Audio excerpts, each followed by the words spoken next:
Kàngó alágogo kó máa ró o. Mo kí yín lọ́kùnrin, mo kí yín lóbìnrin, mo kí yín lọ́mọdé, mo kí yín lágbàlagbà, àtoyún inú àtàsẹ́ẹ̀dí, ní dúdú ní funfun, lóyìnbó ní bòròró ní chinkó ní kòkòyé, gbogbo yín mo kí o. Ẹ kú àbọ̀ sórí ètò Ṣọ́wọ́nyá tòní. A tún ti dé lórí ètò Ṣọ́wọ́nyá o. Òní ọjọ́ Jímọ̀ Friday, ọjọ́ kàndínlọ́gbọ̀n òní ló pé jẹsàn tá a ti ń gbàwẹ̀. Bóyá yín èèyàn ọmọ n ò sínú láti jẹsàn, n ò tí ì jẹ nǹkan kan, ẹnu mi gbẹ fúrúfúrú. A kò ń gbẹ o ẹ̀yin mùsùlùmí, a kú Jímọ̀ olóyin. Ẹ kú àbọ̀ sórí ètò Ṣọ́wọ́nyá. Dayọ̀ Agboola rédíò TV náà láti kàn sí yín o, ibẹ̀ láti ń dábí ọwẹ́, ibẹ̀ láti rọ̀ bí òwe. A tún ti balẹ̀ gbàgì lónìí lórí ètò wa Ṣọ́wọ́nyá. Mo ti ráwọn èèyàn wa wọ́n ti ń wọlé lọ́tún, wọ́n ń wọlé lọ́sì, bá ṣe ń wọlé lórí Samis Dayọ̀ Agboola, bẹ́ẹ̀ náà ń wọlé lórí Dayọ̀ Agbo Media Diamond. Mo tún rí yín lórí Dayọ̀ Agboola rédíò TV. Àwọn kan náà ń wọlé yìí o lórí Baba Lonta. Ẹ kú àbọ̀ sórí ètò, mo rí yín, ẹ kú àbọ̀.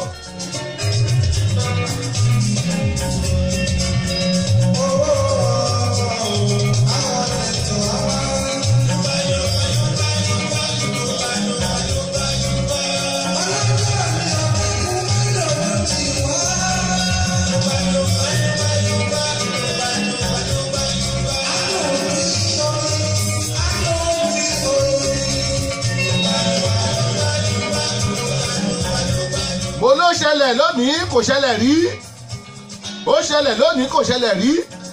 Àwọn awo mi méjì, àwọn ọ̀rẹ́ mi méjì wọ́n wọlé lórí ètò. Ẹkùn àti kìnìún wọ́n wọlé o. Pásítọ̀ Túndé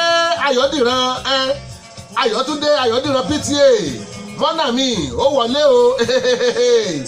Adéwálé Ọlọ́lá ọmọ wọn láti gidi láti UK ó tún wọlé o.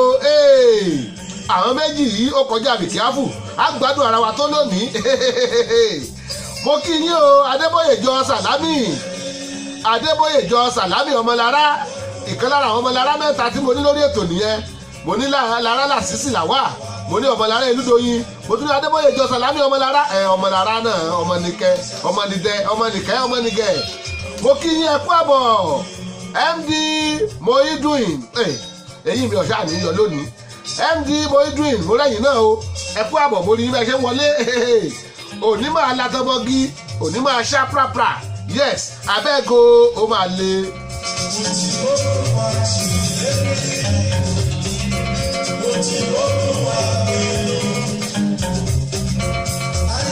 Abíọ́lá Charles mo rí yín o, Abíọ́lá Charles mo rí yín bẹ́ẹ̀ ṣe ń wọlé, ẹ kú àbọ̀. Thank God it's Friday o, thank God it's Friday, weekend bẹ̀rẹ̀.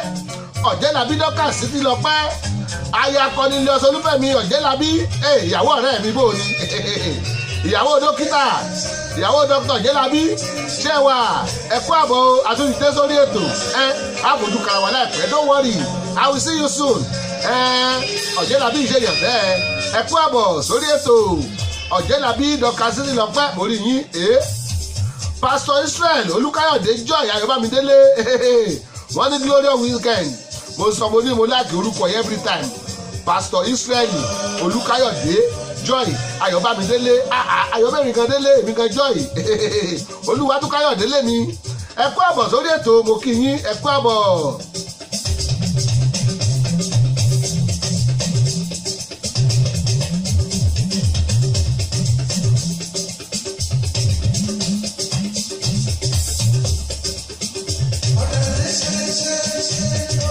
Olúpọ̀nà mo rẹ́yìn náà o, ẹ kú àbọ̀, ẹ kú weekend, thank God it's Friday.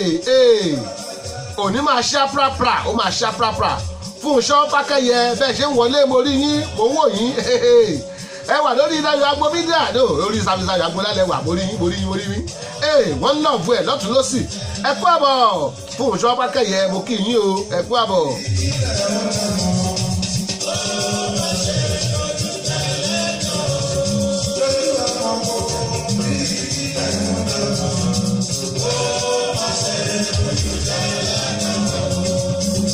ọ̀rẹ́ mi Joseph Arifo ẹ má jẹ́ gbọ́ o ẹ má jẹ́ gbọ́ o màmá pè ní ọlọ́gọ ngbà wà primary school àwọn secondary school Joseph Arifo màmá pè bẹ́ẹ̀ orúkọ mọ́ pè ní wọn ò tún pè mọ́ ẹni tó pè irọ́ ni wọn ò tún pè Arifo má bínú oje ọ̀rẹ́ mi Joseph Arifo láti orílẹ̀-èdè Nàìjíríà ẹ kú àbọ̀ ìyàwó ńkọ́ àwọn ọmọ ńkọ́ bóò ní business ẹ kú gbádùn Gloria Shuaibu àwọn trending court lẹ́kọ̀ọ́ àkútì rọ́wọ́ yín ẹ̀yẹ́ gba dẹ́sẹ̀ jẹ́ sọ mi tẹ́ṣípù aṣọ sí size mi medium ní average mi kò sáṣọ tẹ́ ẹ mú wá tẹ́mi ò wọ̀ n ò tóbi jù n ò kéré jù moderate size ọlọ́run mo jẹ́ ẹyin Gbẹ́ngà Ògèdèngbé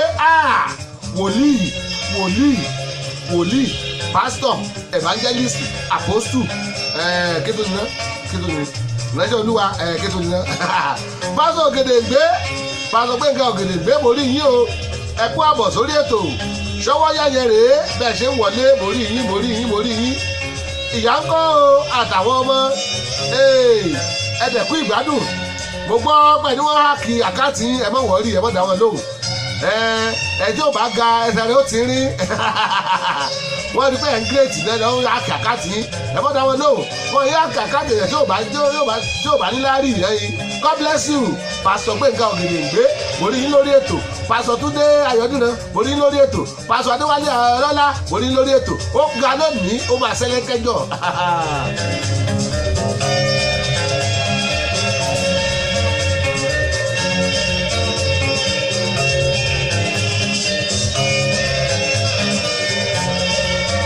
Simon Ìdòwú mo lẹ́yìn náà o n ò lè fojú pa yín rẹ́ ẹ wò pé mi ò ní dárúkọ yín mo máa dárúkọ yín ó mú kọ̀ọ̀kan ni pé mọ̀kànmọ̀kàn lóye kàn oyè tó kára wò ó yóò kára ẹ̀dẹ yóò tún kára gbọ̀ngàn kódà yóò kára àríkìdí dánwò Olúṣẹ́gun Adékọ́lá mo lẹ́yìn náà o ẹ kú àbọ̀ ètò bẹ̀rẹ̀ ní pẹrẹwu mo fi kí ẹ̀yẹ yẹ̀tẹ̀ wọlé àwọn tó bá wọlé wọ́n máa dárúkọ wọn náà mo kí yín lórí ètò lónìí ẹ kú àbọ̀ ètò ṣọwọ́ yàtún rèé o láti Dàgbàgbọ́lá rédíò TV Baltimore City ní Maryland ibẹ̀ láti ń beam live to the world ilé àgọ́dọ̀ wa bàbá ló ń ta digital studio ní ẹ̀dígbọ́ yẹn rí bàbá ló ń ta digital studio ẹ fẹ́ ṣe rẹ́kọ̀dù yín ẹ fẹ́ ṣe ábọ̀mù yín ni ẹ̀rẹ́dẹ̀ promo ẹ̀rẹ́dẹ̀ demo ẹ̀rẹ́ ṣe ohunkóhun ẹ máa bọ̀ ní bàbá ló ń ta digital studio wọ́n bá yín ṣe àwọn yín ó máa jáde kétékété Pastor Ògèdèngbé wọ́n ní I cite you I can see you mórí yín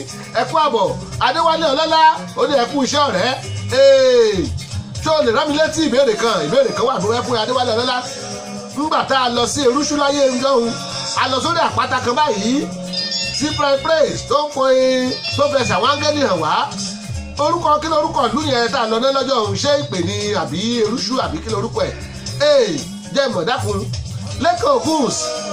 Lẹ́kàn Ògúns mo lẹ́yìn náà o ẹ kú àbọ̀ sórí ètò wa Ọ̀jẹ́lábí Dorcas wọ́n ní nice weekend yẹn máa ṣá pra ó máa ṣá pra.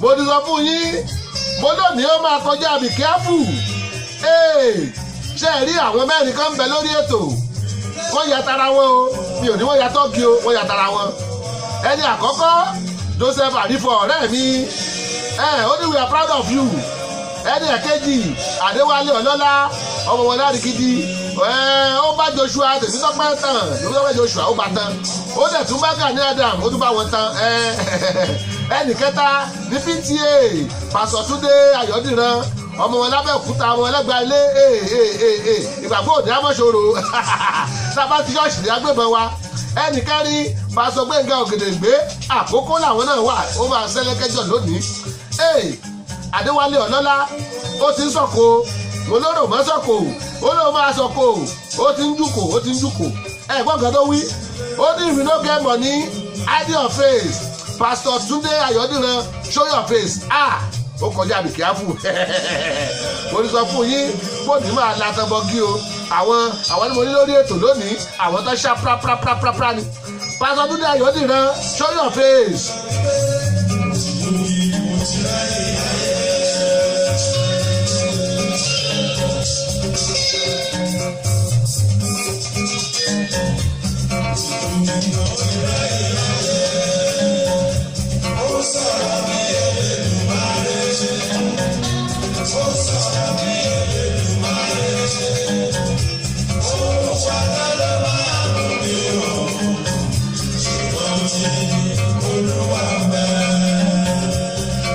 Pastor Túndé Ayọ̀dìran Adéwálé Ọlọ́lá ní if you don't get money hide your face PTA show your face if you are there PTA let's see how you are there yes Fúnmiláyọ̀ Táíwò mo mọ̀ kí yín ẹ kú àbọ̀ sórí ètò lónìí mo létò ní ó máa látọ̀bọ̀gì ètò ní ó máa ṣá pọ́pọ́à ètò ní ó máa fà látàdání àlétò ní ó máa wọ mínísíkẹ̀tì ó tún máa díìpù gan ó dẹ̀ máa ta sán.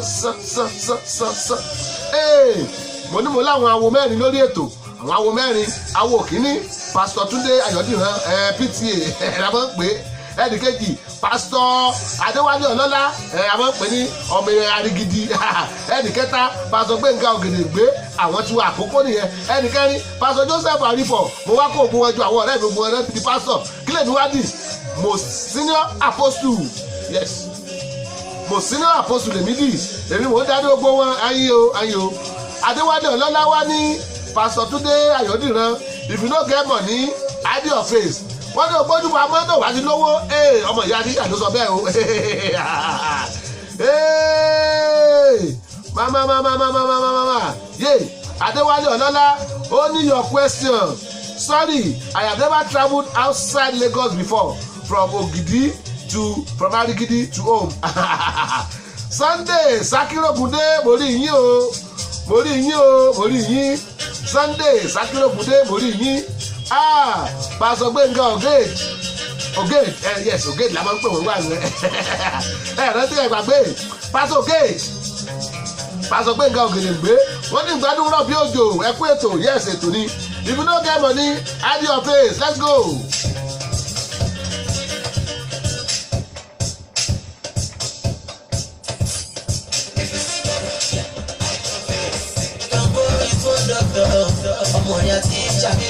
Wọ́n ti gbá pẹ́nátì wọ́n tó rí.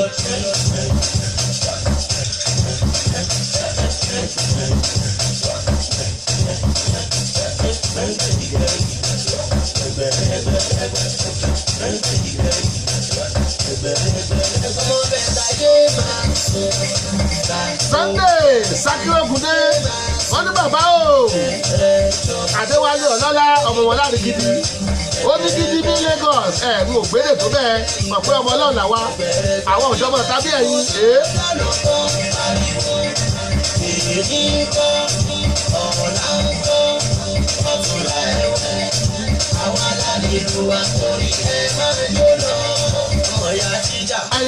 àwọn jẹ́ òsì wọlé ó tún gbé wọ́tà bọ́ọ̀tù wọn ló yá yé máa sùn àbá ó yé máa sùn bẹ̀rẹ̀ ó yá gbẹ́gbẹ́ ìgbẹ́ ẹgbẹ̀rẹ̀gbẹ̀ gbẹ́gbẹ́ ìgbẹ́ ẹgbẹ̀rẹ̀gbẹ̀ máa bẹ̀rẹ̀ o máa bẹ̀rẹ̀ o orí mi máa bẹ̀rẹ̀ o orí mi máa bẹ̀rẹ̀ o. Kí ló wá dé? Bóyá pariwo orí ló pariwo mẹ́bẹ̀lẹ́ ẹ̀fọ́lákùnrin ló gùn lo orí rẹ̀ wá ìbẹ̀lẹ́ ó dáa ó ti tó yàmọ̀kànlẹ̀ ọ̀pọ̀ pẹ̀ láṣẹ. Ìbéèrè wa lónìí ìbéèrè tá a mú wá lónìí lórí ètò ẹ fún wa ní àdúgbò méje tẹ́ mọ̀ nílùú Èkó àdúgbò tẹ́nìkan bá ti dárúkọ wọn ò fẹ́ kẹ́ ẹ dárúkọ ẹ o tẹ́nìkan bá ti dárúkọ ẹ gbọ́dọ̀ tún dárúkọ mọ́ àdúgbò méje nílùú Èkó ẹ wo ẹ̀bùn kan bẹ́lẹ̀ tí wọ́n fún yín mo lè pòsì ẹ̀ fún yín ibikíbi tẹ́ ẹ bá wà bójú orílẹ̀-èdè Nàìjíríà ní bójú South Africa ní bójú London ní bójú Amẹ́ríkà gan bójú Ghana wọ́n pòsì ẹ̀ fún yín ẹ̀bùn bẹ́lẹ̀ àdúgbò méje tẹ́ mọ̀ nílùú Èkó èyí tẹ́nìkan bá ti dárúkọ ẹ̀ mọ́ dárúkọ ẹ̀ mọ́ mayin tẹ́nìkan bá ti dárúkọ ẹ̀ mọ́ dárúkọ ẹ̀ mọ́. Adéwálé Ọlọ́lá ó ní àyùyù sí rẹ́kọ́ọ̀dù or CD player láyéláyé òyìnbó kan bẹ̀ ìfẹ́ẹ̀tì nìyẹn jẹ́ túbọ̀ ẹ gbé sí máa gbọ́ ìfẹ́ẹ̀tì yẹn rè rẹ́gẹ́rẹ́gẹ́rẹ́ máa gbọ́. effect ni kò sírú ẹ̀ effect ni o rò pé skip ni kò skip tí n bá fẹ́ kó máa sọ̀rọ̀ kan lọ tí Jésù èdè yóò máa sọ ni máa gbọ́ o tèmi ń kọ́ tọ̀lá ń kọ́ ọdún lẹ́wẹ̀ wíbẹ̀ again sọ bẹ́ẹ̀ again àti ojú lọ bẹ́ẹ̀ o tí ìjà sí effect yẹn ẹ̀fíìsì ni ohun tá a fi jọmọdé lọ àyè fi hàn a máa fi hàn àgbúrò fi lè lọ́wọ́ tá a bá fi lè lọ́wọ́ àgbúrò sọ bí ó ṣe lò ó tá a bá sọ bí ó ṣe lò ó àgbúrò ṣe wọ́ ẹ̀ fún tá a bá ṣe wọ́ ẹ̀ fún àgbúrò sọ bí tí ó ti rí nǹkan ìwọ́ ẹ̀ tá a bá sọ bí tí ó ti rí nǹkan ìwọ́ ẹ̀ àgbúrò tó sọ ìwọ́ ẹ̀ fún ó fi ojú ẹ lọ kọ́ ní ìyáde ọmọ lọ́rùn. àwa aládé ìlú àtòrí ẹ máa jó lọ. Keep your money, keep your own. I'm a better is present. Your face, calm down. Alaye, no go play penalty, control you. You know it. Any money don't shame.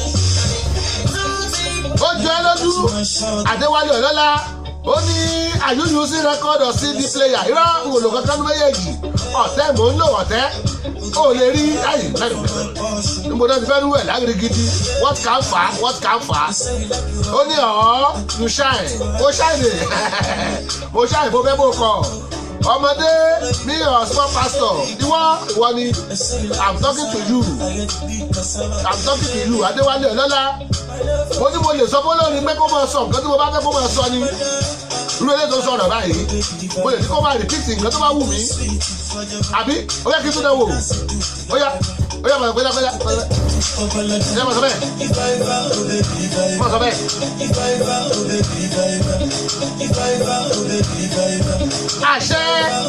àṣẹ la bí bálẹ̀ sọ̀rọ̀ àṣẹ ni tí bá ti sọ pé kó tún máa lọ yóò máa lọ ni ó yá máa lọ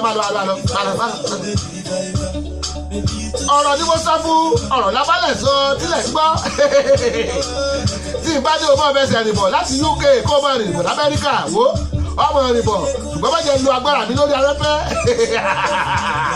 ọwọ́ bẹ́ẹ̀ lónìí I'll catch you today mo kí gbogbo ẹ̀yẹ yẹn wá o mo ní ẹ fún mi ládùúgbò méje tẹ́ ẹ mọ̀ nílùú Èkó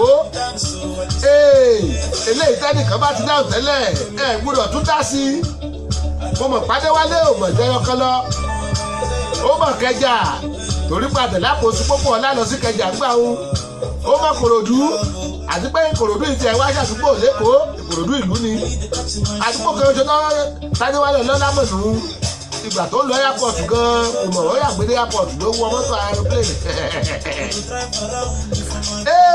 ẹ kú àbọ̀ lórí ètò lónìí mo lónìí máa ṣá prápra ó máa ṣá proper ó máa latẹ́bọ̀gì ẹ̀yin tẹ́ ẹ̀ bá ní download radio application wa ayèrè o ẹ lọ download ẹ̀ lọ́fẹ̀ẹ́ ni mo ló yẹ ká wọ 1000 àti clocki 800 and something tá a ti download ẹ̀ bẹ̀rẹ̀ mo yẹ ká wọ 1000 tá a bá wọ 1000 tán a máa lọ millions mo fẹ́ kéde yóò di household name Dayọ̀ Agboola Radio TV ẹ lọ download ti yín ẹ lọ sórí YouTube ẹ táàpù Dayọ̀ Agboola síbẹ̀ so simple tẹ bá tẹ dá táàpù Dayọ̀ ó máa gbàgbọ́ lásì ẹ subscribe tẹ bá subscribe ẹ like ẹ wò ó ẹ pàdé wa lórí Facebook àwọn pages wa mẹ́rin Service Dayọ̀ Agboola bẹ́ẹ̀ Dayọ̀ Agbo Media Diamond bẹ́ẹ̀ bàbá ló ń ta bẹ́ẹ̀ Dayọ̀ Agboola Radio TV náà bẹ́ẹ̀ bákan náà ẹ lọ sórí Google ẹ lọ search website wa ẹ̀yẹ type dayoagboola.com ẹ máa lo ògùn iṣẹ́ tá a ṣe ń bẹ̀ ẹ fẹ́ DJ ni à ń ṣe DJ tó kí pọ́pọ́pọ́pọ́pọ́ ẹ fẹ́ fídíò ni à ń ṣe fídíò tó bá mọ́lẹ̀ gégégégé ẹ fẹ́ sound equipment ní àti sound equipment àfi rẹ́ǹtì ó kọjá àbìkí ápù ẹ fẹ́ live band ní ẹ fẹ́ ṣènáwó ẹ fẹ́ tó máa kọ níbi ìnáwó yín ẹ pè wá alága àdúró alága àjókòó gbogbo ẹ̀ ló wà ẹ pè wá ẹ dẹ̀ fẹ́ MC iṣẹ́ wa ni ẹ pè wá tàkàdàdà ó tún dà.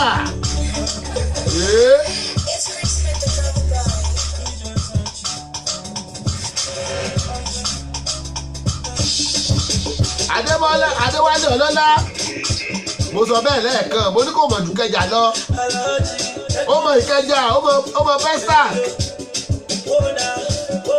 kò mọ àwọn yòókù mọ́ o torí yòókù ò jáde ó kàn ní símọ̀ ní wò símọ̀ kankan tápù ẹ̀ jáde ní kọ̀ọ̀kan Ìkẹjà ó mọ Festac torí pé lọ́ọ́ kí pásítọ̀ àgbéjì ní Festac ó mọ Festac.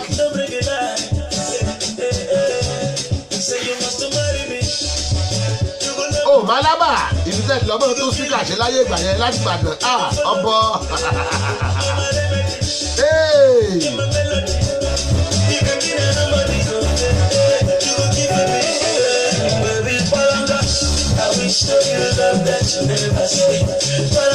Happy weekend to everybody.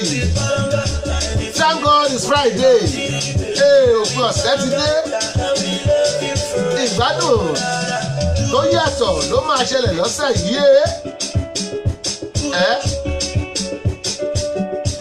Ọjọ́ kan mo pàdé ẹnìkan ló bá ní ṣé mo bàdàn bó ní mo bàdàn o. Adéwálé Ọlọ́lá ó ní Ìkẹjà Festac Abúlé Ẹ̀gbá Ìyànà Ìpájà Ṣómólú Orílẹ̀-Èdè Ògùn Ọ̀kọ́ta ẹ bá pàtẹ́wọ́ bá Adéwálé Ọlọ́lá o pẹ̀lú fọ́sà ó gbà á. Juliet Adétúndìmú àyà pásítọ̀ Mama Faith vote ó ló ṣẹlẹ̀ I can see you today. Most of the time tẹ́ ẹ máa ń comment lórí ètò yẹn àti máa ń fò lórí ètò. Àwọn playback lẹ́ bá ń comment lé òun lẹ̀ ṣe rí wa òun lẹ̀ ṣe rí yín. Ìgbẹ́ bẹ́ẹ̀ ṣe wọlé báyìí we can see you. Ẹ kú àbọ̀ sórí ètò wa o. Aago mélòó ló lù níbi tẹ́yìn wà? Joseph Arifo ọ̀rẹ́ mi ọkùnrin láti Polytechnic High School the best school in Oyo State. Tí n bá rántí báyìí wọ́n ń ka kíní wá ń gbà wá ní the Polytechnic High School, a school we all hail thee, a school we tolerate and free, in unity we stand for, sound education. Adéwálé Ọlọ́lá ó ní ṣùlá send my address. Mo send address yẹn o, orí èmi ò mọ àwọn tó ti ṣẹ̀ ní lára àwọn ICC àbáwọn Boko Haram kọ́ ọ má lè rìn mo send wọn sí ọ, mo send address yẹn. Àkáǹtì ló send. Juliet Adétúndìmú ó ní àwa o I see because of the time difference 12:30 p.m. 12:30 ní lọ́dọ̀ ti ní ọ̀dọ̀ tí wọ́n 1:30 ní so ẹ bá wọlé ní 12 o'clock lọ́dọ̀ ti ní bẹ̀ yẹn everyday Monday to Friday ọjọ́ Saturday a máa ní program a máa ní show ibẹ̀ láti máa ṣe àwọn live wa ọjọ́ Sunday 7 o'clock lọ́dọ̀ tí wọ́n bí ó máa jẹ́ 6 a.m. lọ́dọ̀ tí Juliet Adétúndìmú ṣe ń gbọ́ mi. Joseph Arifo ó ní Makoko Agége Ìkòyí Lẹ́kì Mangrove Ọbalẹ́ndé Yaba Òyìnbó àwọn méjì ti gbẹ̀bùn àwọn méjì ti gbẹ̀bùn Oríkì Ìbàdàn rèé Oríkì Ìbàdàn.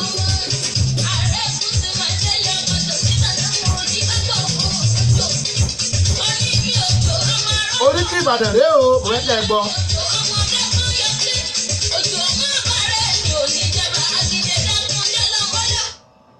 Àkílódé má ṣe yẹ o nígbà tí Adéwálé Ọlọ́lá ló play ẹ be careful.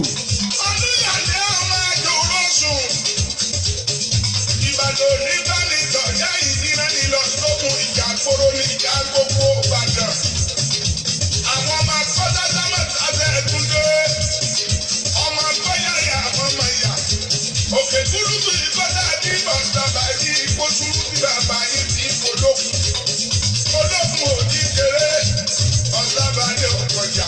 The price $10 ní price máa send yẹ $10 calculate yẹ sówó yín owó kékeré ni kò tówó stamp gan o jẹ́ sọ pé ò fẹ́. Màyímà kọ̀ọ̀kan Ìbàdàn ìlú Òjò ìlú Àjàyí ìlú Kíkúnlé ìlú Ògúnmọ́lá olódò òkú kẹ́hìn ọ̀kẹ́ kẹrẹ́ bí ìgbà. Àgbàlá Ògúnmọ́lá yóò kó bá bẹ́ẹ̀ lómi iná. Àgbàlá Ògúnmọ́lá kì í tó kókó sáré. Àwọn lọ́mọ olóògbé ìbàdé sọ́kọ́ yọ̀ké ọmọ àdìgé yẹn gbọ̀ngàn. Òjò láàárọ̀ mi wẹ̀lẹ̀ àrólú owó olóògbé àrògbòjò sọ́kọ́ yọ̀ké ọmọ akẹ́lì òjọ́tọ́yà ní òṣùwà tó ṣá. Ẹ má ṣe gbé mi kó tà láwẹ̀. Ṣebí kẹ́mi fẹ́ ní ké àkúṣe ìjọba èmi kẹ́mi gẹ́gẹ́. Eégún ní mẹ́fà ló pín ilé. Èmi ní ṣe tóbi. Oríkì Ìgbàlà, Oríkì Ìbàdàn lẹ́ ń gbọ́ yẹn. Adéwálé Ọlọ́lá ó ní $10 you okay? Yes, I'm very very okay. Òmèye tí $10 jẹ́ Nàìjíríà 3,600 nìyẹn. Èló ló jẹ́ ní UK lọ́dọ̀ yín? Bóyá €7 àbí? Wọ́n ló mọ̀ àbí £7 ni. Na you sabi ṣé o fẹ́ àbó o fẹ́ like sangamora àbí àwọn alágbé dé ẹ̀bùnlẹ̀ o fẹ́ àbó o fẹ́ a máa fún ẹlòmíì a máa fún Joseph Adifo.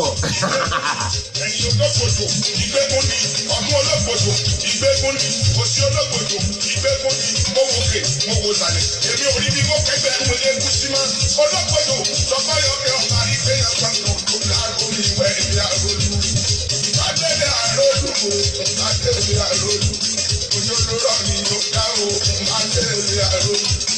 Adélé àròlù o adélé àròlù òjòlóró ni ó dá o. Mo ní àdúgbò méje tẹ́ ẹ bá mọ̀ nílùú Èkó. Adéwálé ti dárúkọ tiẹ̀. Ó ti jẹ $10. Gbólóhùn fẹ́ oníkábẹ́lòmíì ní $10 yẹn.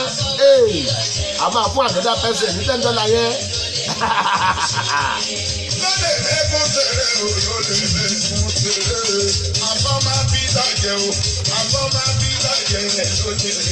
Ẹ jẹ́ ìgbélé sí ẹni tó ń pa ẹ̀ ó lè ẹ wo.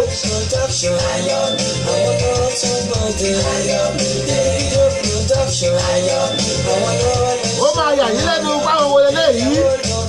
Mo sọ fún yín pé lórí ètò yìí oríṣiríṣi ni. Bó ṣe jẹ́ lẹ́tí gbọ́ yẹn o, fún professional video coverage. Irọ́ lẹ́pa, àgbàdo náà ti rọ́ yẹn, wọ́n gbé fún bẹ́ẹ̀. Ṣùgbọ́n mo mọ̀ fílẹ̀, ìwàkọ́,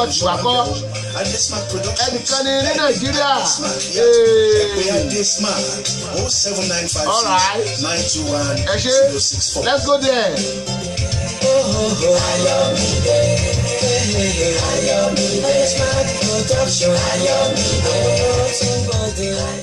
Ẹ̀yà kẹ́ má bínú ẹ̀yin èèyàn wa ẹ kú lé ń bí a tún ti ká yín mọ́lé mo ti sọ fún yín pé àwọn tí wọ́n gíríkì inú iṣẹ́ irọ́ ló pa mo fẹ́ play kìíní tẹ́lẹ̀ ní pápá lólu àtàdẹ́rù pọ̀kọ̀ gbọ́n mo wò wípé àgbà tí bẹ́ẹ̀ lè pọ̀ nú ẹ̀ tó gbogbo kó ń bẹ̀ ẹ̀yìn gbogbo kó ń bẹ̀. tẹ̀gbọ́n tà fúrò ní wọ́n.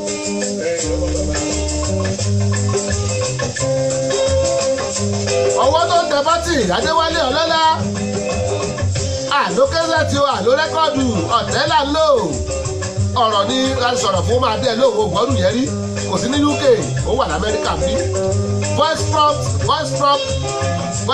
MP3 nǹkan tó ń jẹ́nu.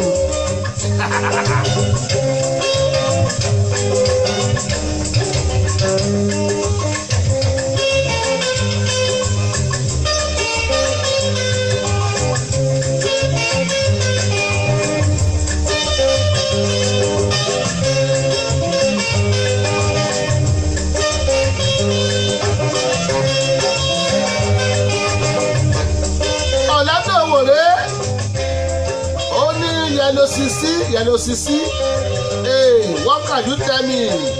Why you do me so? Okay, boss, okay. Yellow Sisi, she done that corner, push it on that door. Yellow Sisi, she done that corner, put it on that door. Oh, where you go to Rata? Oh, now you tell me, where you go to Rata?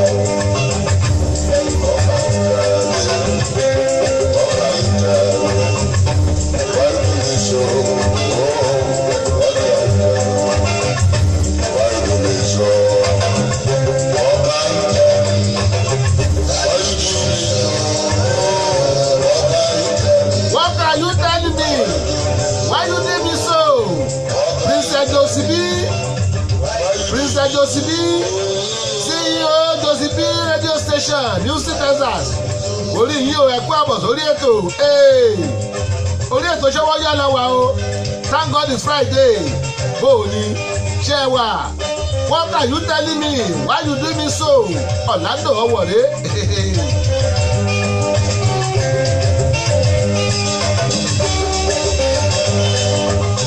Àníkàwé èèyàn sọ àdúgbò méje tí wọ́n mọ̀ nínú Èkó. Àdúgbò tẹ́nìkan bá ti dárúkọ ẹ̀ lè kejì ògbúdọ̀ dárúkọ ẹ̀. Juliet Adétúndìmú láti Dublin. Wọ́n ní Agége, Oríṣé, Adéníyì, Jones, Ìyànà Ìpájà, Oko Ọgbà, Oṣòdì, Alẹ́nàmẹ́nú, Adéwálé Ọlọ́lá. Ó ní $10 to Nigeria, it is about 3,600. Transfer it to you know, in Naija, you can pay for 1 month data. Yọba bàbá rẹ̀ lọ́dọ̀ ọ̀run Sagamura èdè scholar Karapos Kenya. Juliet Adétúndìmú ó ní ìlú péjú Adéwálé Ọlọ́lá secret don't say it out. Wọ́n sọ fún ìyàwó rẹ̀ kí n transfer ẹ̀ sí girlfriend yẹn àbí àṣírí ẹ̀ tú.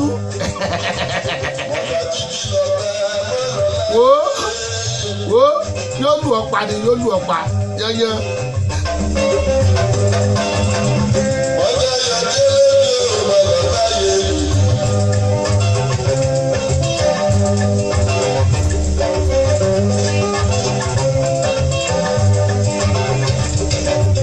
Ọládẹ́yìndé orí òkè orí bẹ́ẹ̀ ṣe ń wọlé ẹ kú àbọ̀ thank God it's Friday happy weekend yo ṣẹ́wà ẹ kú iṣẹ́ òní ṣọwọ́ yá létò ètò ní ṣọwọ́ yá.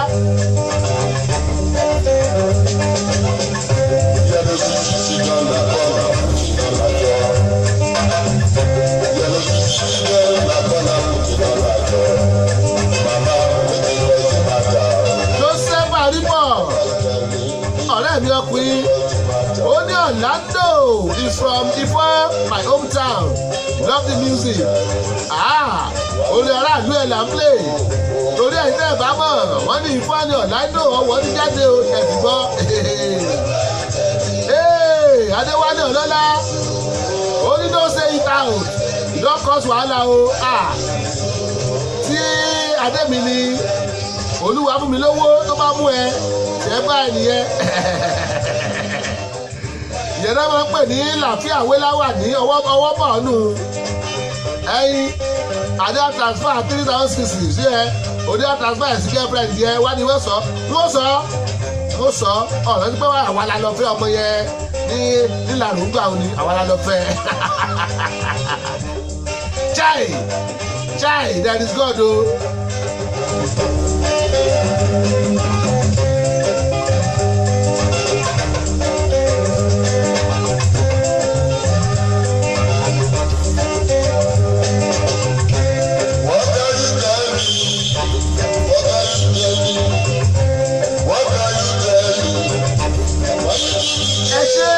Orlando ẹjẹ gbọ́ musibasẹ ọ̀hún musibasẹ rèé.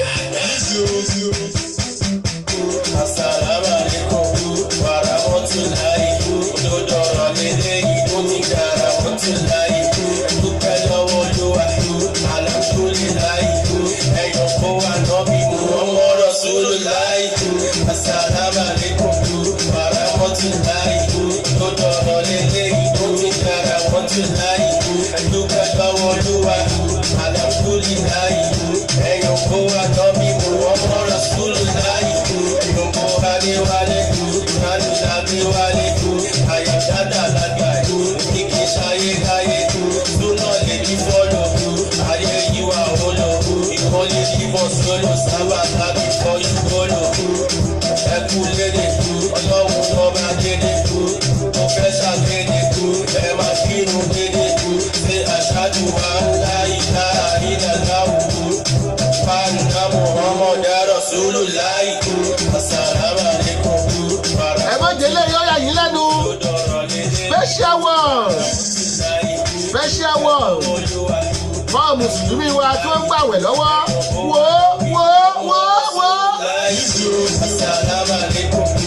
Adéwálé Ọlọ́lá ó ní síkírì adébí ní kọ́ ṣé kò gbọ́ nǹkan tá à ń sọ ṣé kò sí lé.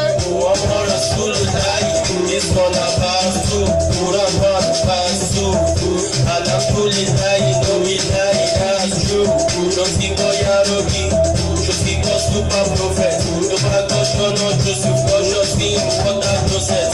Pula kawu wa, duwa kawu, sama duwa kawu. Wo leléyìí Muslim fashion thank God it's Friday ẹ kú ògbẹ happy weekend. Banda Muhammad Rasulullahi, assalamu alaikum, warahmatullahi, ododoro leléyìí tó ti dára mọ́tòláyì, dúpẹ́ lọ́wọ́ Olúwa. Ẹ̀yọ̀ fún ànábì Muhammad Rasulullahi, assalamu alaikum, warahmatullahi, tó dọ̀rọ̀ lélẹ́yìí tó ti dára wọ́n ti láyé. Mo tún dàb ó kọjá bẹ́ẹ̀. Alhamdulillahi, ẹ̀yọ̀ fún ànábì Muhammad Rasulullahi. Mọ́sádàkọ̀, mo yọ sàkà, àwọn alánilẹ́ni bíi ti sàkà, fẹ̀sìn kú wà, fi wà kẹ́sìn, gbogbo tó wí sí fífi máa fẹ́. Ṣé gbọ́ wọ́n ní ẹ̀fẹ̀sìn kú wà ẹ̀dùn wà kẹ́sìn? Ẹ kú ògbẹ o. Happy Friday. Thank God it's Friday.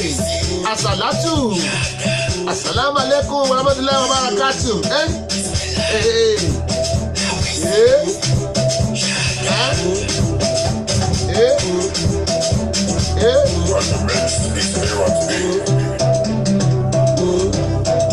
What is this magic? I need that magic.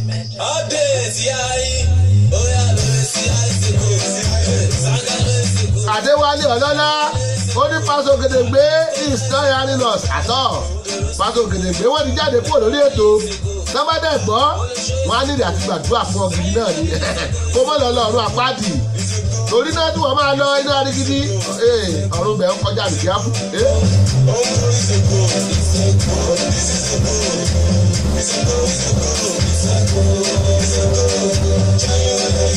This is a go. Nelson, this is a go. How much you want better? This is a go. I don't pass it, but this is a go. This is a go. A way match is a go. Everything is a go. Forward, be one is a go. So what if it's penalty is a go? Ibo Beckham is a go. Cash house is a go. YBN is a go. Nigeria is a go. Okadimos is a go.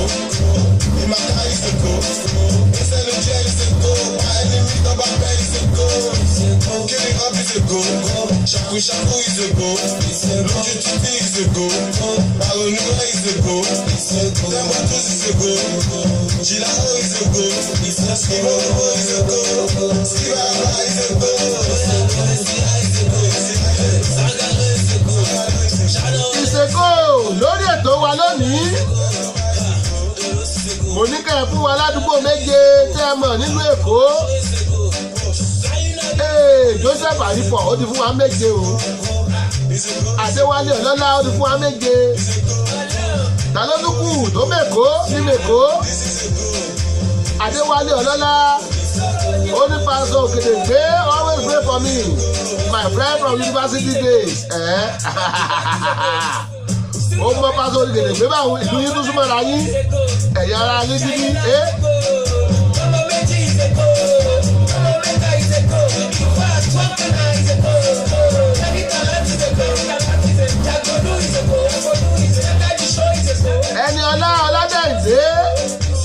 Ẹniọlá Ọládẹ̀dé wọ́n ní girama Kóredé Awólùsí kí yín o mo gbádùn ètò yín lọ́wọ́lọ́wọ́ lọ́pọ̀lọpọ̀ mọ́mì ẹ mà ṣe o God bless you ma girama Kóredé ìyá Awólùsí ẹ ṣeun ọjọ́ yín àdálẹ́ màmá ẹ gbádùn wa ṣẹ́yìn náà máa àdúgbò nílùú Èkó àbí nílùú Ìjẹ̀bú-Òde ìṣàlẹ́fẹ́ àbí nílùú Èkìtì lẹ́fẹ́ òní Èkó là ń béèrè ẹ kú àbọ̀ ẹ kú gbádùn God bless you ma grandma God bless you.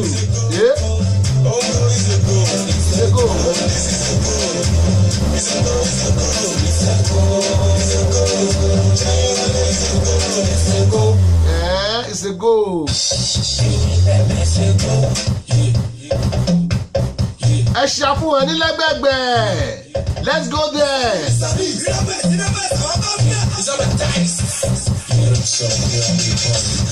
Oye fún wọn lẹ́gbẹ̀gbẹ̀, oye fún wọn lẹ́gbẹ̀gbẹ̀, oye fún wọn lẹ́gbẹ̀gbẹ̀ fún wọn jẹ́ fi ṣe rẹ̀.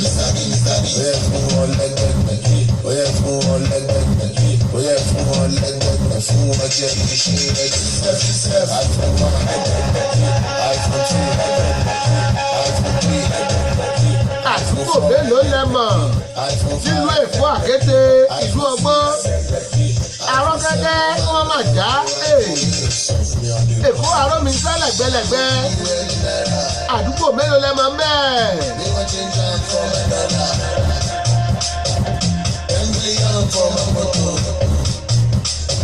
Owó tó kó dání ṣọ́nà tó. Àwọn àbókí wọn ti dà, wọn ti kọ́ sórí mi, wọn kí wọn tẹ́lẹ̀ mi, ẹ̀ kí n ká pépà mi, àṣàbà bí ìfọ̀ ìfẹ́, ẹ̀kú tẹ́lẹ̀ àwọn àdìgbẹ́, login Instagram, àmà tó lè fi ṣàtà. Oyè fún wọn lẹ́gbẹ̀ẹ́, oyè fún wọn lẹ́gbẹ̀ẹ́, oyè fún wọn lẹ́gbẹ̀ẹ́, fún wọn jẹ́ fi ṣe lẹ́gbẹ̀ẹ́. Oyè fún wọn lẹ́gbẹ̀ẹ́, oyè fún wọn lẹ́gbẹ̀ẹ́, oyè fún wọn lẹ́gbẹ̀ẹ́, fún wọn jẹ́ fi ṣe lẹ́gbẹ̀ẹ́. iPhone 1, iPhone 2, iPhone 3, iPhone 4, iPhone 5, iPhone 6, iPhone 7, my love.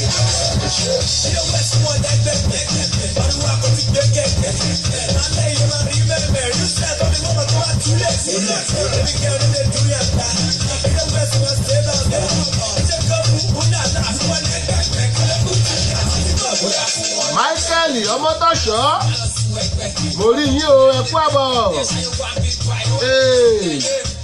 ẹ ti wọlé lórí ètò wa Ṣówónyá lónìí ọjọ́ Jímọ̀ ọjọ́ karùndínlọ́gbọ̀n oṣù karùn-ún ọdún 2018 Thank God it's Friday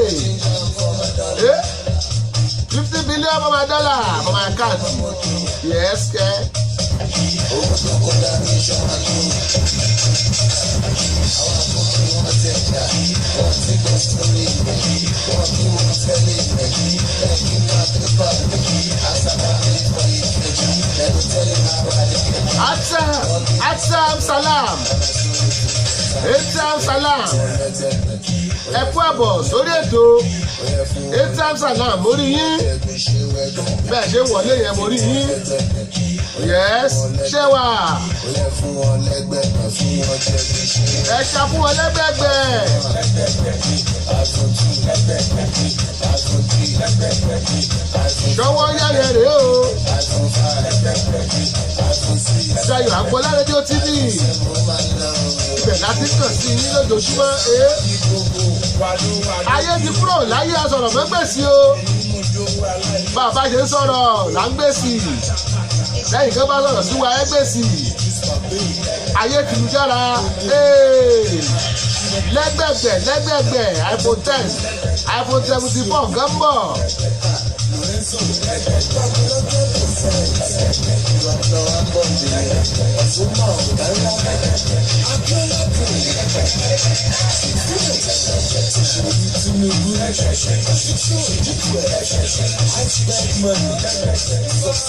Nínú kẹsìrè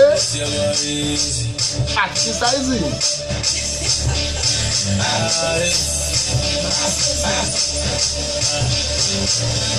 I mean, they look good. If you no go mind, I go love to sample you. Maybe take off if they look so fresh, blow my mind. I go love to handle you. Ọjà Juliet Adétúndìmú ó rìkwẹ́sì pé ká bò celebrate ọ̀rẹ́ òun o Olúbùkọ́lá Odúwọlé Àfọ̀njá ó ní her birthday was 3 days ago but I miss you in the show due to time difference okay aago méjìlá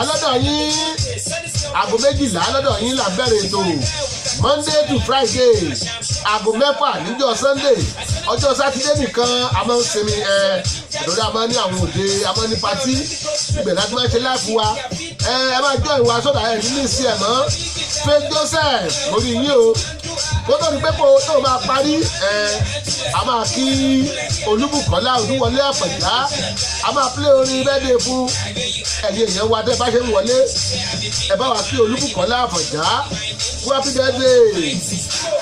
birthday ìgbà ọdún yìí ọdún kan ni o Olúbùkọ́lá Àfọ̀njá Olúwọlé tẹ́ bá ń gbọ́ wa ìgbà ọdún kan wọ́n ní PTA is watching o Pastor Túndé Ayọ̀dìran mọ́nà mi àwọ̀ Wálé Ọlọ́lá Wálé Ọlọ́lá ti bù yín ó ní if you no get money hide your face ẹ̀yin náà wá lọ hide face kálẹ̀mì nìyí ni màá padà wá bá Adéwálé Ọlọ́lá wo ọmọ arigidi lásánlásán ẹ̀rí ó dúdú sọ ó ní Pastor Túndé Ayọ̀dìran hide your face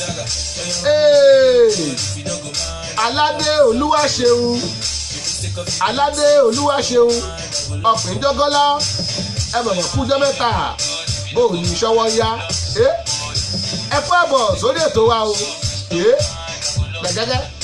gẹ́gẹ́gẹ́ mo ló máa ṣá prápráprápráprápra lónìí ó máa lata bọ́gibọ́gibọ́gi lónìí ó máa fa mínísítẹ̀ dání thank God it's Friday.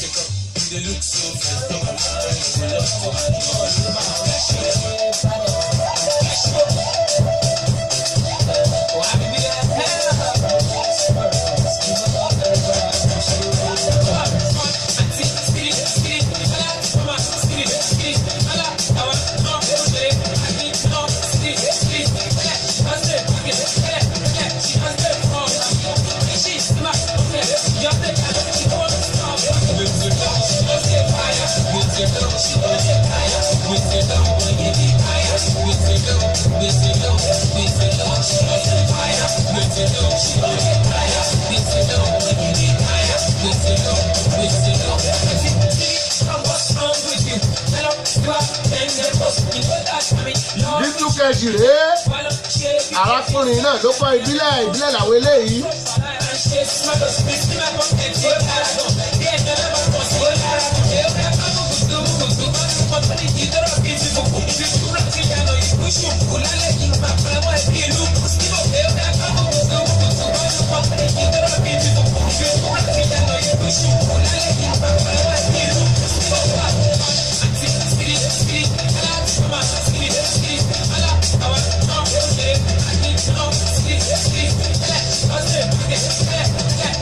Ó ní àdúgbò méje tẹ́yìn bá mọ̀ nílùú Èkó ẹ jẹ́ ká mọ̀ lórí ètò yìí wọ́n ti dárúkọ àwọn àdúgbò kan n ò ní fẹ́ kẹ́ ẹ tún dárúkọ rẹ̀ géènì àwọn fresh àdúgbò mo fẹ́ gbọ́ lẹ́nu yín abẹ́ẹ̀mì Èkó tó bẹ́yẹn ní PTA mo lẹ mọ̀ lẹ́kọ̀ọ́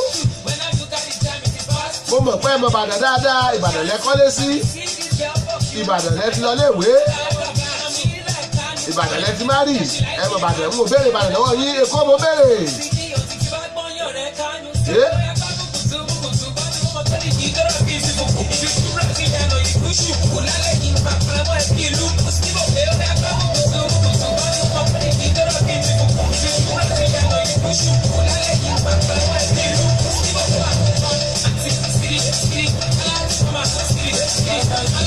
Ìgbà mẹ́ta nìkẹ́ aláyé gbogbo ìgbà mi jẹ́ kó sọ mí bàbá let's go there.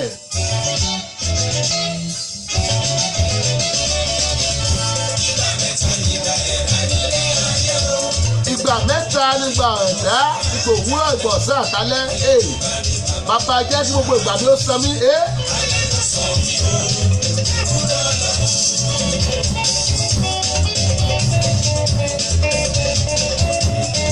lórí lọ́wọ́ lẹ́lẹ́lẹ́ yìí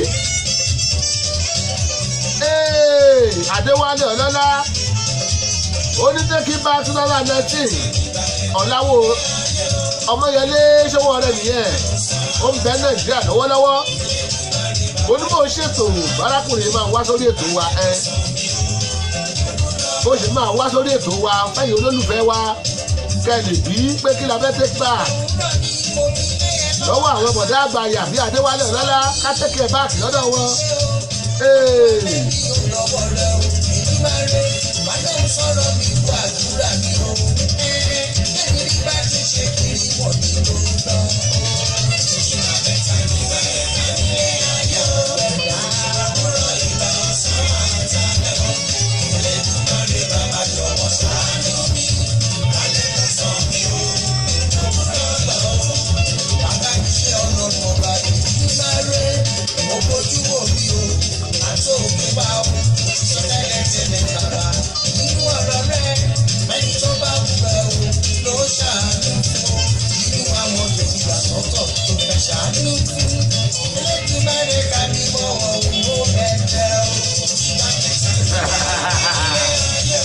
Adéwálé Ọlọ́lá ìwọ ló ní pé bíútì àwa sì yọ̀ọ̀bì ó ti lo ìgbà àárọ̀ ó ti lo ìgbà ọ̀sán ó tún ti lo ìgbà alẹ́ náà. Àwọn Messi wọ́n wà ní 23 years wọ́n fi ń gbá bọ́ọ̀lù ìwọ pé bíútì ò lọ ń gbá bọ́ọ̀lù ó fi gbà alẹ́ gbá bọ́ọ̀lù. Mo dẹ̀ sọ pé mi ò ní fẹ́ máa ta sí ẹ lórí ètò wọ́n ló máa jẹ́ kí n ta sí ẹ báyìí.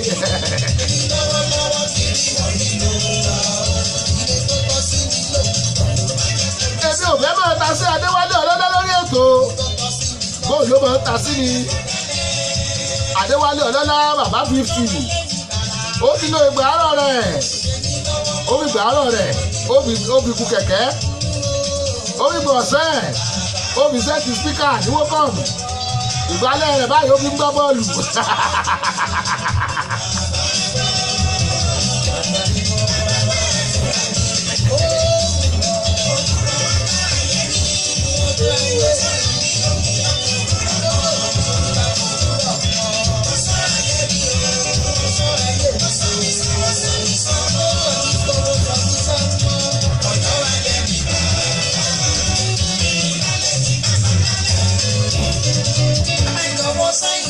Wọ́n ní ẹni tí ò bá ṣe nǹkan àtijọ́ rí táàmù táwọn èèyàn bá ṣe nǹkan tuntun yóò fẹ́ ṣe táàmù tó yẹ kó jó gbá bọ́ọ̀lù ń gbà wọn fún láàyè kó gbá bọ́ọ̀lù. Juliet Adétúndìmú ordinary person is really fit if he still play football at 50 that's really good. Adéwálé Ọlọ́lá wo o ti rí àwọn pásítọ̀ kan tó ń sọ̀pọ̀tì ẹ màá sọ fún ìyàwó ẹ pé ìyàwó pásítọ̀ ló tún ta sí ló sọ̀pọ̀tì ẹ lórí ètò. Adéwálé ní díẹ̀ náà ló kù so let me enjoy it ó yá enjoy it my friend enjoy it go ahead ó ní déjì díẹ̀ náà ló kù. Take it back. Ìwọ orí ààrẹ wa lórílẹ̀‐èdè Amẹ́ríkà ní 72 years billionaire ní billionaire òtún láàrẹ tó ga jù ó dẹ̀ tún ti pé 72 years kí ló tún expect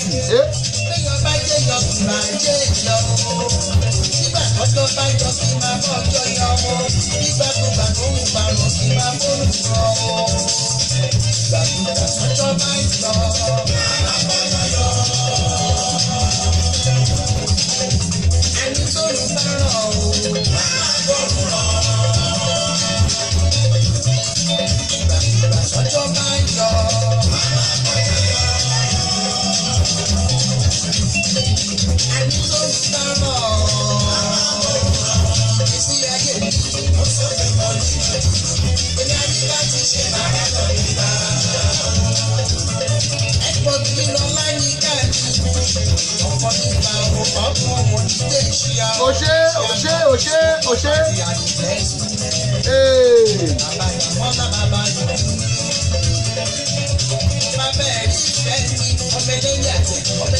Ẹ̀jẹ̀ agbọ́ díẹ̀ lẹ́nu tó jòyè lánàá. Túnjí òye lánàá ní bẹ́ńdà. Ó ní I love my country, I no dey lie. I no go lie. Na inside am I go live and die. I know my country, I no go lie. Na him and me go yap till I die.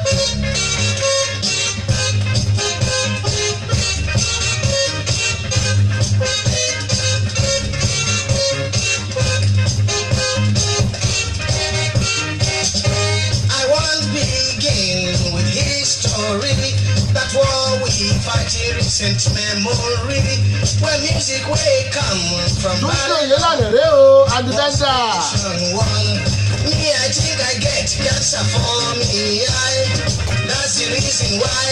Cause when I look, not who I see. Táàkì ó ti olùkọ́ bí Adéwálé Ọlọ́lá. I love my country, I don't go lie. The inside I go live and die. When it turns me so, I twist and so. He push me, I push him, I don't go. Orin ti pẹ́, ó ti gbó olùkọ́ bí Wálé Ọlọ́lá. I love my country, I no go lie. No worry, both nations be friends. Even when they fight, they soon make amends. When one back the itch, the other go scratch. When one lay egg, the other go hatch. Eggs not eggs, but some are rotten. But make I tell you, some are golden. I tell you, my country no be one. I mean not to yesterday I born. I love my country, I don't go lie. Inside I go live and die. I know my country, I don't go lie. And me go yap till I die.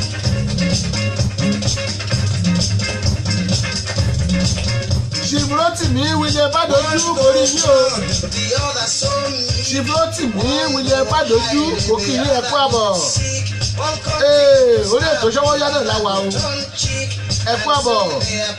Ṣọ́wọ́nyá. Túnjí òye lálẹ́ lẹ́ ń gbọ́ lọ́wọ́. Rẹ̀mí Murphy Àkànbí mo ráyìn náà o. Rẹ̀mí Murphy Àkànbí kò rí bí a ṣe ń wọlé. Ṣáàfin alẹ́ wa.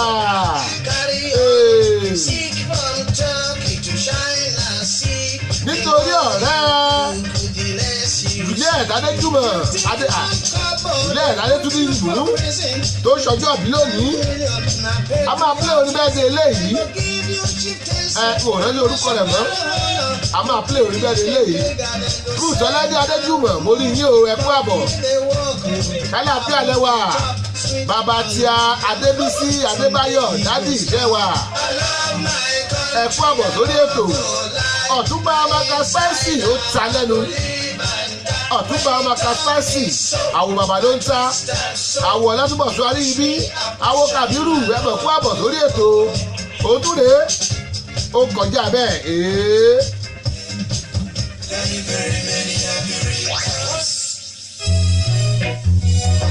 nítorí birthday celebration ọjọ́ òní ọ̀rẹ́ Julius Adétúndì mú ibikíbi tó bá wà Àfọ̀njá ẹni ó bá wà gba Bùkọ́lá Odúwọlé Àfọ̀njá 1 ayo òun là play orí birthday yìí fún Bùkọ́lá Odúwọlé Àfọ̀njá happy birthday all from Dayo Agbola Radio TV. Hey, we are appreciating God on your behalf. Courtesy Juliet Adéjúdìmú láti Ireland láti Dublin lé o. Àwọn dandan máa kí yín fún ẹjọ́ òbí òní. Happy birthday.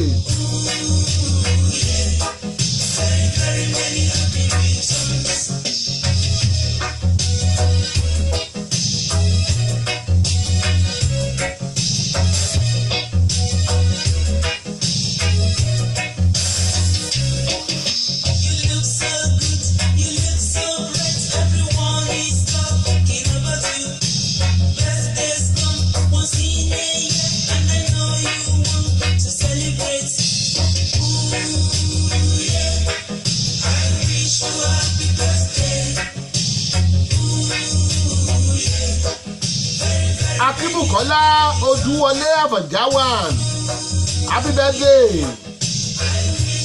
Ruth Ọládé Adéjúmọ̀ mo kí yín ẹ kú àbọ̀. Ọ̀túnba Amaka Spicy mo kí ẹ̀yin náà ẹ kú àbọ̀. Rẹ̀mí Murphy Àkànbí mo kí yín ẹ kú àbọ̀ sórí ètò. Thank God it's Friday. Ẹ̀yin mùsùlùmí wa ẹ kú òǹgbẹ o. Nítorí Bùkọ́lá Olúwọlé Àfọ̀njá ayé play orin birthday yìí. Happy birthday to you.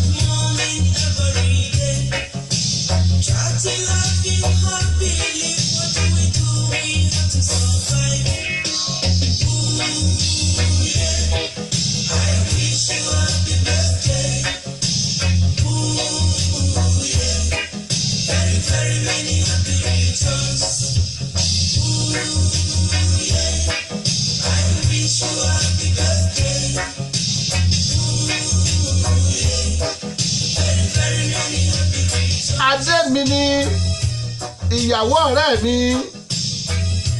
ọ̀rẹ́ mi Adéwálé Ọlọ́lá ẹ kú àbọ̀ sórí ètò Olúwa fún mi lówó bóò ni àyà Adéwálé Ọlọ́lá ó mọ̀ tọ́jọ́ mẹ́ta mo ti mísì ìyàwó ọ̀rẹ́ mi o Adéwálé Ọlọ́lá ṣé tún ti ń bí ẹ mo ní mo mísì ìyàwó ẹ kú àbọ̀ sórí ètò. Thank God it's Friday. Àwọn ọmọ ń kọ́ ẹ pẹ̀lẹ́ ẹ̀dínwó kí ogun wọn o. Ọ̀túnba Maka Spicy wọ́n ní bàbá ló ń ta. Mo ń jẹ́ o. Bàbá ló ń ta ń dá o. Bùkọ́lá Olúwọlé Àfọ̀njá wà. Ibikíbi tẹ́ ẹ bá wà. Happy birthday to you. Many many many happy returns. Ayo.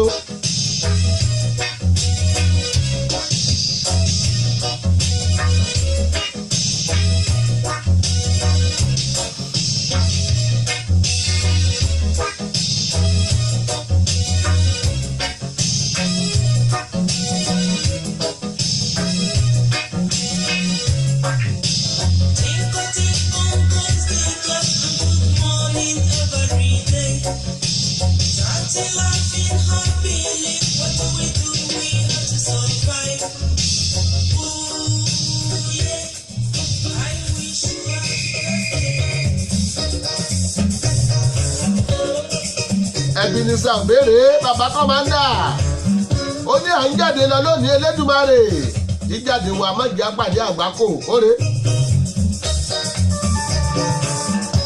Ruth Ọládé Adéjúmọ̀ ó ní Thank God it's Friday ẹ ṣe TGIF Ṣọwọ́yá kọ́mándà.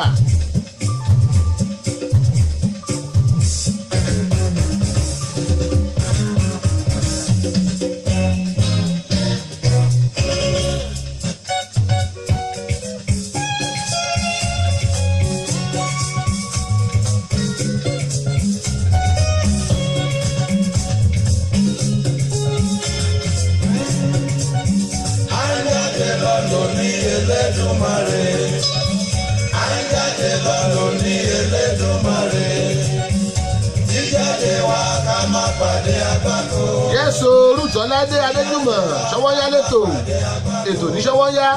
Ohun tí ó jẹ láwọn lọ bàbá ká má pàdé ohun tí ó jẹ wá. Ohun tí ó jẹ láwọn lọ bàbá ká má pàdé ohun tí ó jẹ wá.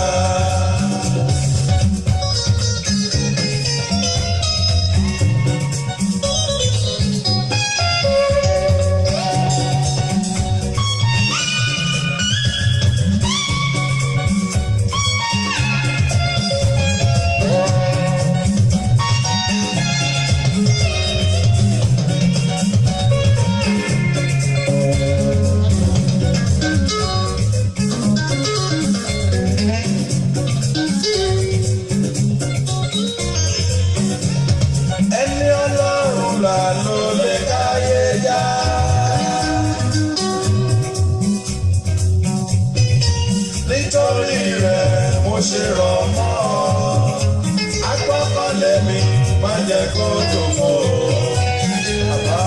Ẹni Ọlọ́run bá rà ló lè káyéjá bàbá mo gbọ́kànlé o. nítorí rẹ̀ mo ṣe rọ̀ mọ́. lọ́wọ́lọ́wọ́ báyìí aago méjì ó kọjú ìṣẹ́jú mẹ́wàá mo fẹ́ ka nǹkan kan jáde ní ọ̀rẹ́ mi kan ló sẹ́ǹdì ẹ̀ sí mi láàárọ̀ yìí èdè ìbónákọ́ mo wá wò ó mo yẹ máa translate ẹ̀ sí Yorùbá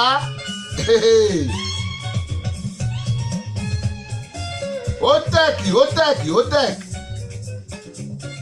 ẹni Ọlọ́run là ló lè káyé já nítorí rẹ̀ mo ṣe rọ̀ mọ́. agbọ́kànlé mi má jẹ́ kó lòfò ọ̀rá mo gbọ́kànlé ọ.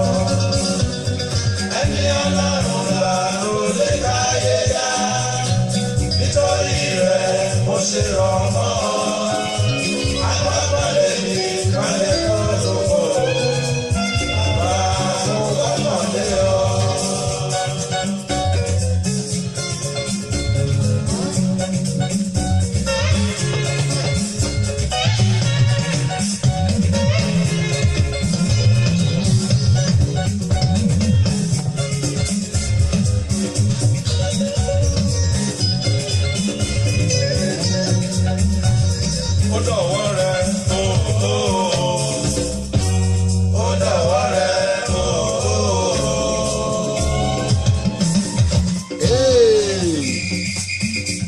bá gbọ́ pé kí ni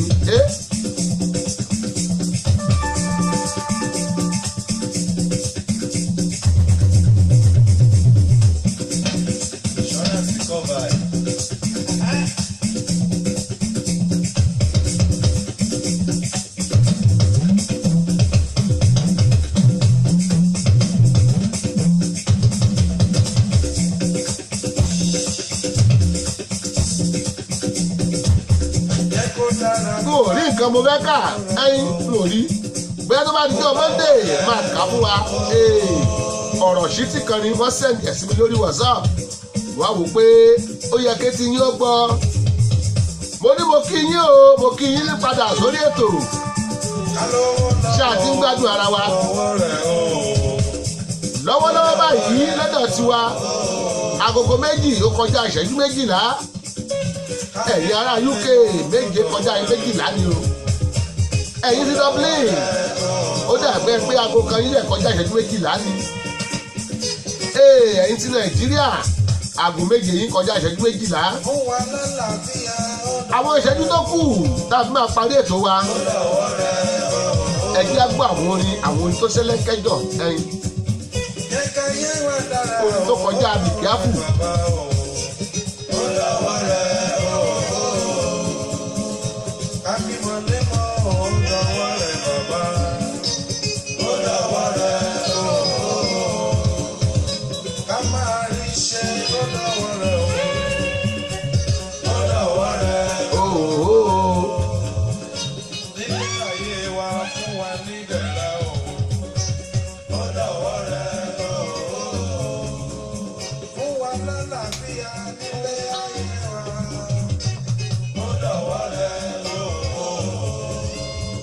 ṣé ẹ̀mí ti sọ̀rọ̀ pé Ọlátórègùn okó bí ẹ̀ Fúnkẹ́ ẹ̀kú àbọ̀ o Ọlátórègùn okó bí ẹ̀ Fúnkẹ́ mo kí yín ẹ̀kú àbọ̀ mẹ́gàdánà rèé.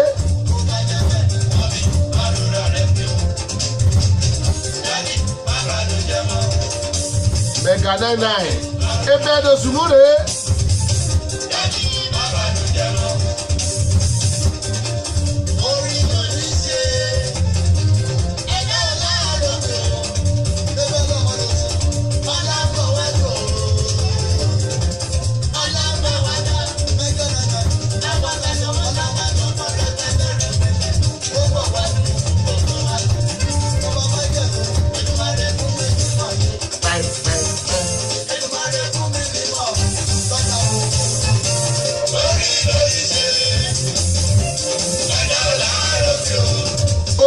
lóníṣe orí lóníṣe Ọlátórègùn òkú ẹbí ẹ̀ Fúnkẹ́ àyà Samuel orí lórí ṣe adémi ni aya adéwálé ọlọ́lá orí lórí ṣe ẹ kú àbọ̀ sórí ètò gbogbo wa Èdùmàrè fẹ́mi nímọ̀ sí o.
àlùjọ tó kí bóbó.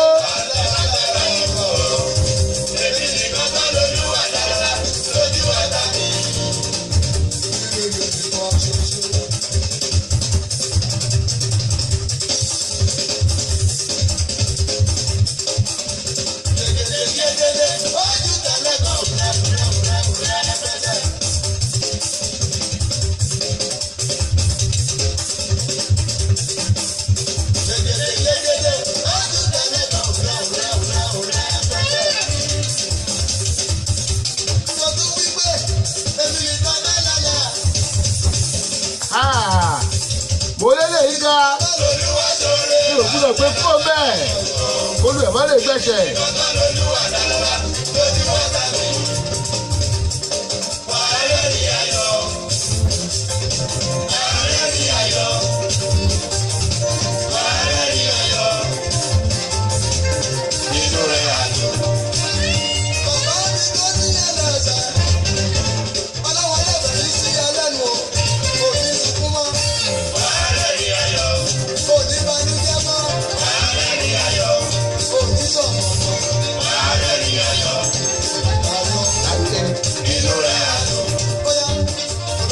wàhálà ní ayọ̀ inú rẹ̀ á sì dùn lólólò òre.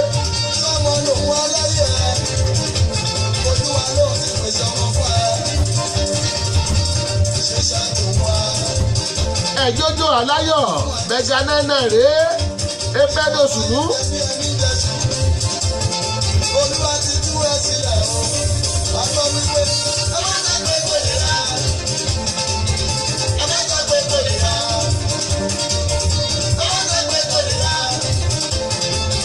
ẹ má dàgbé kò lè rà ọlọ́dọ̀ọ́ba tó ṣe gbogbo nínú gbogbo apá ẹlẹ́rìí ayọ̀ olólólólólò èmi ní mẹ́jà o èmi wà ní mẹ́jà. ó ṣe introduction ó ṣe tó introduce ààrẹ mọ́mọ́.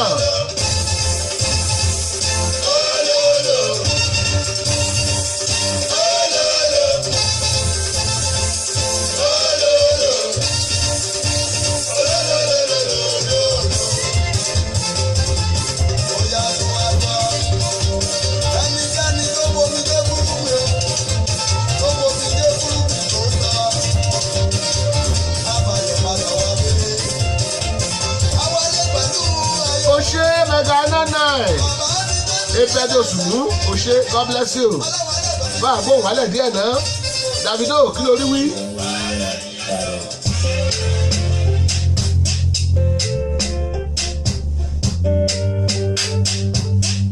If I tell you say I love you my money my body na your own oh baby. ó wí bẹ́ẹ̀ ó ṣe bẹ́ẹ̀ ẹ̀yin òdìmọ́tò tó lè rà fún girlfriend yẹ ó sọ bẹ́ẹ̀ lórí ó wà lọ ná owó yẹn.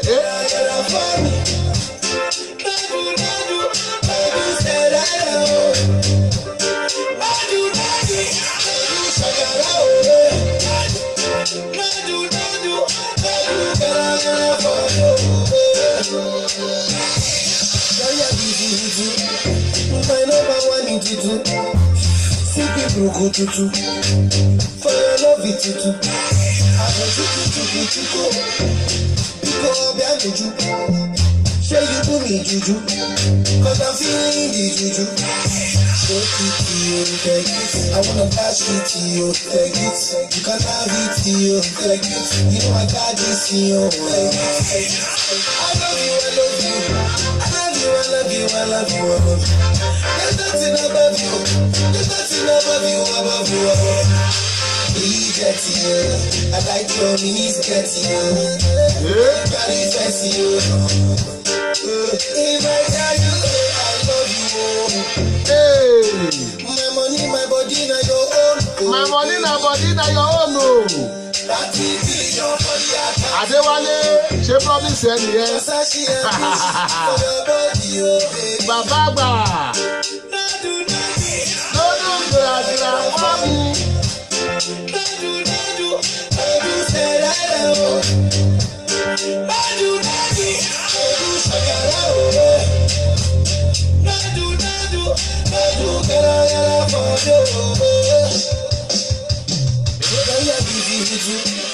My number one in Tutu. See people go Tutu. For your love it Tutu. I go Chuku. Because I'm Juju. Say you do me Juju. Cause I'm feeling the Juju. You don't say nobody worry. But I never tell you story. I gotta be your man. I gotta be your man. Let me talk to you. Say a few things. Then I'm feeling you. What is what to you? Ọlásùnkànmí Àríyìbí. Mr. Kabir. Ẹ kú àbọ̀ orí yín. Lórí ètò lónìí. Mo kì í ẹ kú àbọ̀.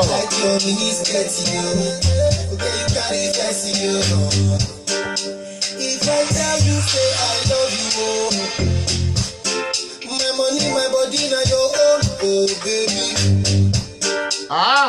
Adéwálé Ọlọ́lá. Ó ní if I tell you say I love you, that means you dey settle me well well. Ọ̀rẹ́ mi ọ̀daràn ẹyẹ tí mo sàn. Ọlásùnkànmí Àríyìbí. Thank God it's Friday. Lydia Olúkọ̀yà mo rí yín o, ẹ kú àbọ̀. Lydia Olúkọ̀yà mo rí yín o. Ẹ kú àbọ̀ sórí ètò wa. Má fi mí sílẹ̀ ilé ń wí o, kí ló dé? Kí ló dé tó fẹ́ kó fi ẹ́ lẹ̀?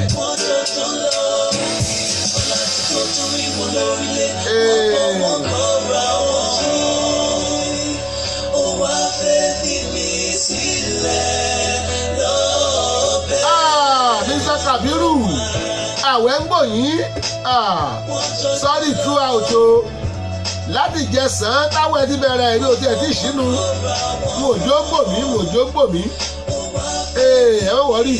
Ẹ rí ráwọn àfà, ẹ ráwọn ẹlẹ́hàá, ẹni kan fún yín ló ń jẹ.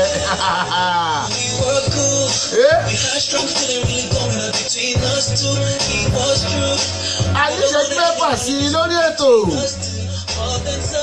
Ṣùgbọ́n kí ìṣẹ́jú mẹ́fà yóò tó tán, mo láwọn orin kan mo fẹ́ jù sójú àgọ́dọ̀. Tí mo fẹ́ kẹ́ ẹ gbádùn rẹ̀. If there was anything in this world, girlfriend, that I could do, cause I'm so confused. I know I'm losing you, oh girl. Ẹ̀yin ń dọ́bù àwẹ̀ tí yín ni. Àwẹ̀ bẹ̀rẹ̀ níjẹsàn. Ẹ̀yin ti ń di 18. Ṣé ẹ̀ẹ́dẹ́jì rẹ̀ ń gbàwẹ̀ lójúmọ́? Ó wá dójú ẹ̀ báyìí. Ẹlẹ́hàá ti jáwé o. Ó dójú ẹ̀. Àríyìbí Ọlásùnkànmí wọ́n láwẹ̀ àwọn di 18. Àwẹ̀ di 9 lónìí, àwẹ̀ tí wọ́n di 18. Ó kọjá àdìjá fún o.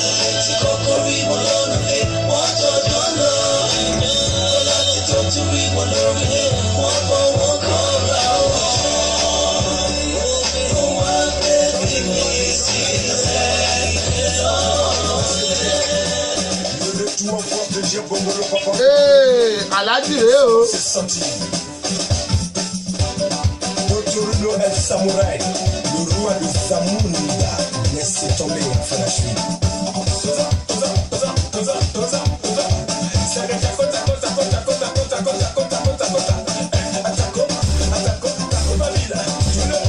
Denise le magnifique. Sylvanie, sois mon roulayo, sois mon roulayo, sois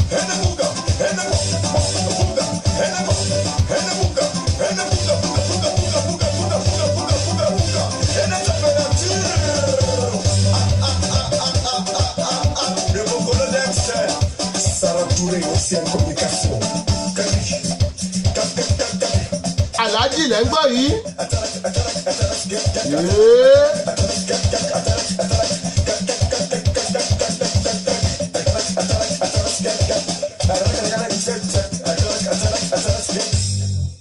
Aláàjì, Aláàjì, Aláàjì, Aláàjì.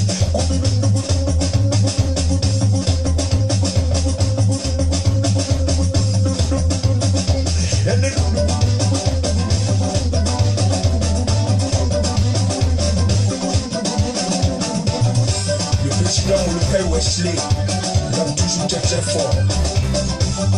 Maman Liliane Grégo. Anna, femme d'affaires très forte Tawaga. Sim Dibé, la voix des lions. Innocent Versace, bébé Ramazani. Babou, c'est la famille. Alain Boulou, le big manager. Japres depuis Ouaga. Charles Bégoudé, Awas Talon. Tiens, pour le ballon, Dieu rencontre, que nous on avance.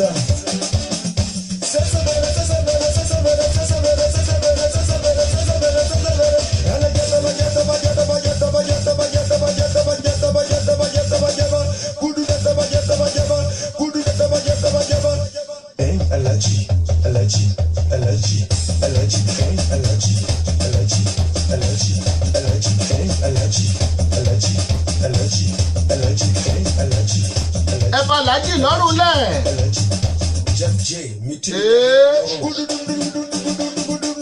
Jágbélé díẹ̀ káwá tó máa tẹ̀síwájú.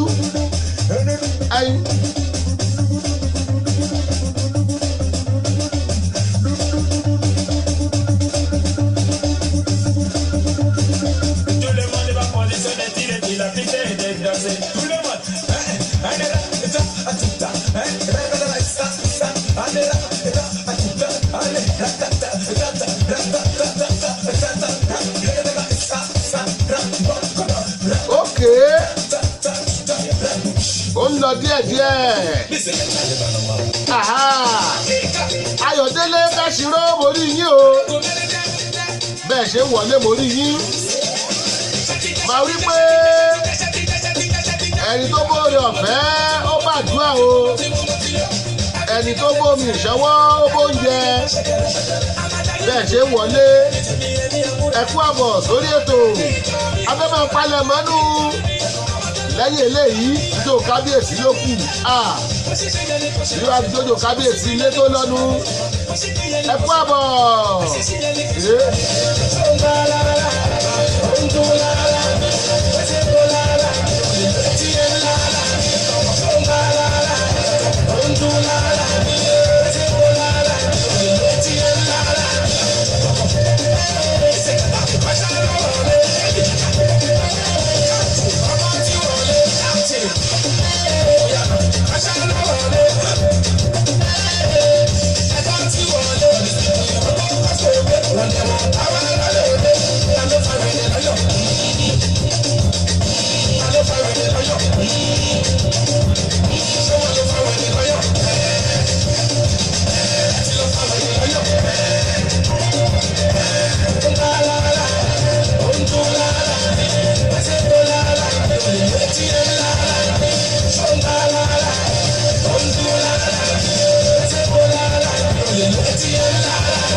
Mo kí gbogbo yín o, ẹ ṣeun gbogbo ẹ̀yin tí ẹ jẹ́ wa lórí ètò lónìí.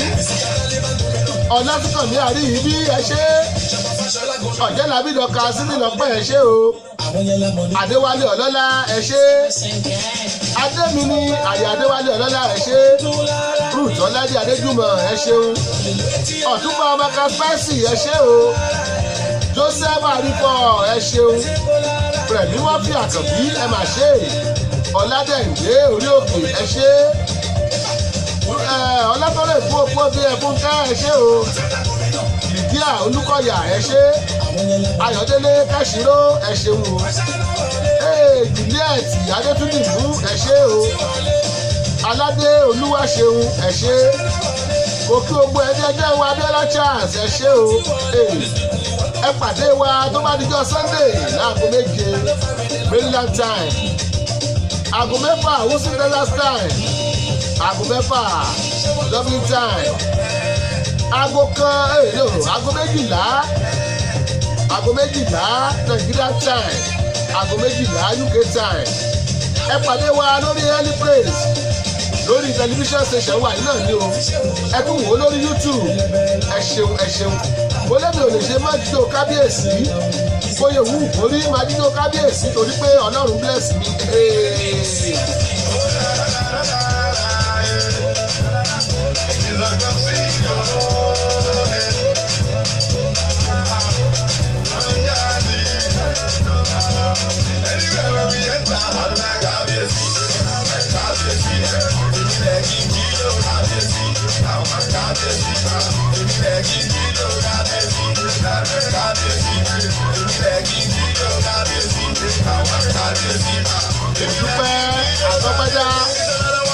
mo dúpẹ́ pé òkun ẹ ṣeun torí pé ń wá náà làwa náà ṣe ń wà tí ò bá sẹ́yìn kò ní sáwà àtẹ̀yìn àtọ́lódùmarè ẹ ṣe mo ní tí n bá bójú wẹ̀yìn tí mo lẹ́nu ní inú mi adùn ara mi ayélujára tí n bá ti pẹ̀lú tí mo rí àwọn pages mo rí yín inú mi máa dùn ní tí n bá wo bàbá ló ń ta inú mi á dùn tí n bá wo Dayọ̀ Agbo Media Diamond inú mi á dùn tí n bá wo Sami Dayọ̀ Agboọlá inú mi á dùn àti n bá wo Dayọ̀ Agboọlá rédíò TV mo rí bẹ́ẹ̀ yẹn ń jọ ìwà inú mi á dùn ọlọ́run wọ̀ ní padà lẹ́yìn yín o Peter olójúgbà Peter olójúgbà àbẹ́ ọmọ ìtọ́dún mẹ́jọ arákùnrin yìí ó ṣe àwo kan jáde ó ṣàwo yẹn jáde ló wàhálà ní pé kò sí wàhálà tó bá níjọ́ Sunday máa play fún yín ó kọjá mi kíáfù Peter olójúgbà ẹ mọ̀ máa ṣeun àríyìn lórí ètò God bless you fóònù ìṣọwọ́ yá mo ní ojú tẹ́ fi ń wò mí o kò ní fọ́ o etí tẹ́ fi ń gbọ́ mi o màmá nídìí láyọ̀ lẹ́ máa bálé ládùn là ń bálé olóyin agogo ayọ̀ ló máa ró lé wa o agogo ayọ̀ ló máa ró níbi iṣẹ́ wa agogo ayọ̀ ló máa ró níbikíbi tí a bá wà ẹ jẹ́ ká pàdé níjọ́ Sunday ẹ jẹ́ ká pàdé níjọ́ Monday tí dìgbà náà Ayéfẹ́lẹ́ bàbá wọn sọ̀rọ̀.